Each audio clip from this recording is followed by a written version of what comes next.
I got the drag.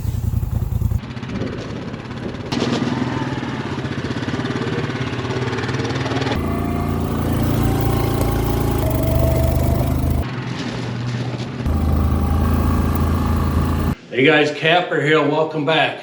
First of all, who doesn't love buying new equipment? Who doesn't love the exhilarating smell of fresh leather and fresh rubber tires on a machine? I do. However, that's not what this whole story is about. This is a life balance, a business balance, and a financial decision. I'm going to share with you the entire situation, and you let me know what you think, and we'll go from there. So a couple of years ago, I bought a 2020 Polaris Sportsman 850. We use it around here on the farm for work mostly, pulling drags for food plots, pulling a cultipacker for food plots. I got the drag on me. Curtis has the cultipacker.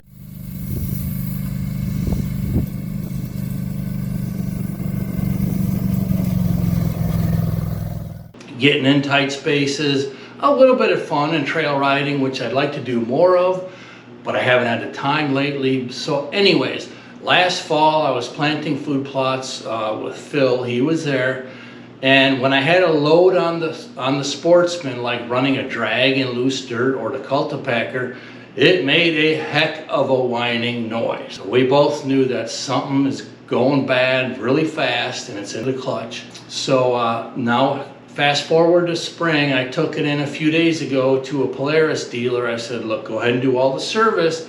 I explained to them what happened, you know, hearing the bad noise in the clutch area, and they drove it. They got it to operating temperature, and they're like, there's nothing wrong, it's fine. That's just normal noise for Polaris. But Phil is extremely knowledgeable in vehicles, let's just say. I got my fair share of experience. We both knew, like, no, something's not right here. While I was on the road, I went from that dealership to another, what used to be a Polaris dealership, which I thought still was, just to try to get it repaired. So I explained to the service manager there, here's what's going on. I said, I suggest you maybe tie an ATV behind it, put it in neutral, hit the brakes to put a load on the Sportsman so you could replicate this sound. Now, I could have been like a lot of people. I could have said nothing because you could drive it all day long and it sounds normal.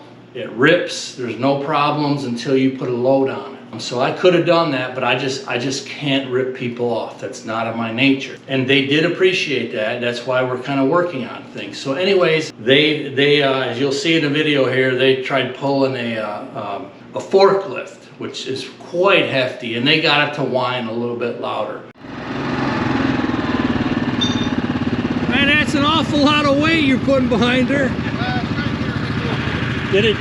A little bit of noise? I mean, they claim it's normal. Clutch?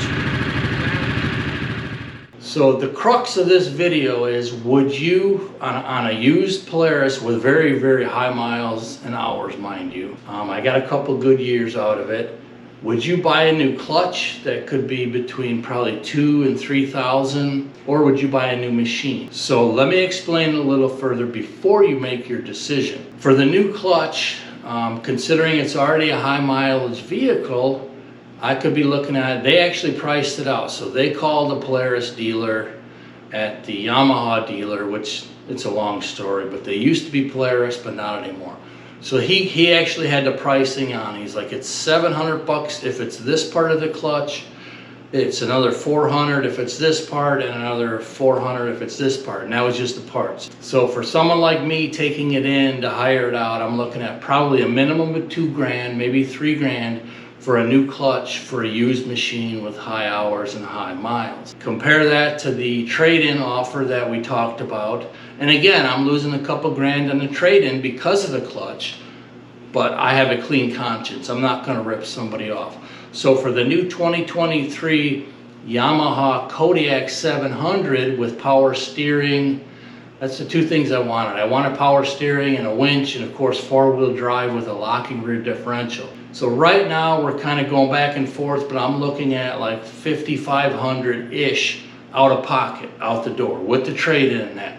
My other option is if I take my Sportsman, I could take it in and have a whole new clutch put in, and it could be worth $2,000 more then, but it's going to take several weeks of my time, and time is very valuable, especially for what we do. So I said, look, give me your best price that we can work on, where you guys handle this whole clutch thing.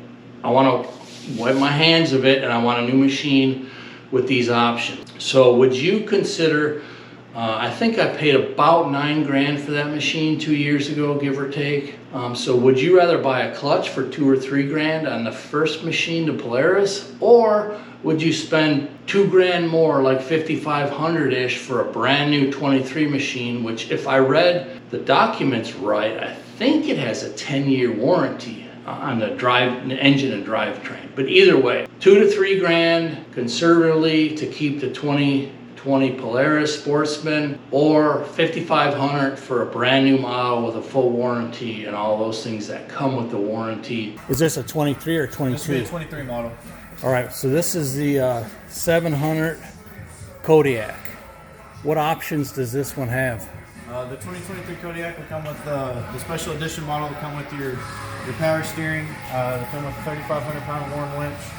It comes with the upgraded wheels, and then the paint scheme on the four-wheelers. The Kodiak I like. It is a little more narrow, which would help for what we use it for, food plotting and deep woods operations and so forth. So I didn't pull the trigger on anything. You know, I want to chew on this for a while. And they are also checking on other options, like, okay, I do have an extended warranty, but that's a whole another can of worms. So anyways, with what you know now, you got a 2020 Polaris with very high miles.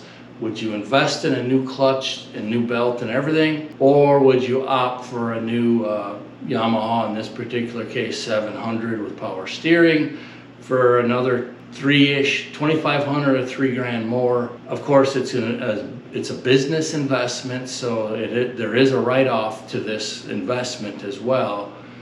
Just some things to consider. So anyways, that's where I'm at right now. Matter of fact, I'm waiting for a call back to see where they come down at.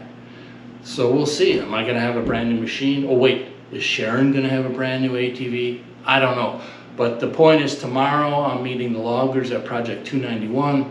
So the goal is to make some income on that land investment, and of course reinvest some of those funds in things like this, an ATV. So let me know what your thoughts are in the comments, which way you would go and why. And I hope to see you on the next video, and definitely check out Kapper Outdoors 2.0 if you haven't yet, because we got a lot of cool stuff going on. We are the ground up covering a land investment project that just started literally a week ago. So enough blabbing. I hope to see you. Have a great evening. Until then, safe trails, happy trails, and enjoy life a little bit. Thanks a lot.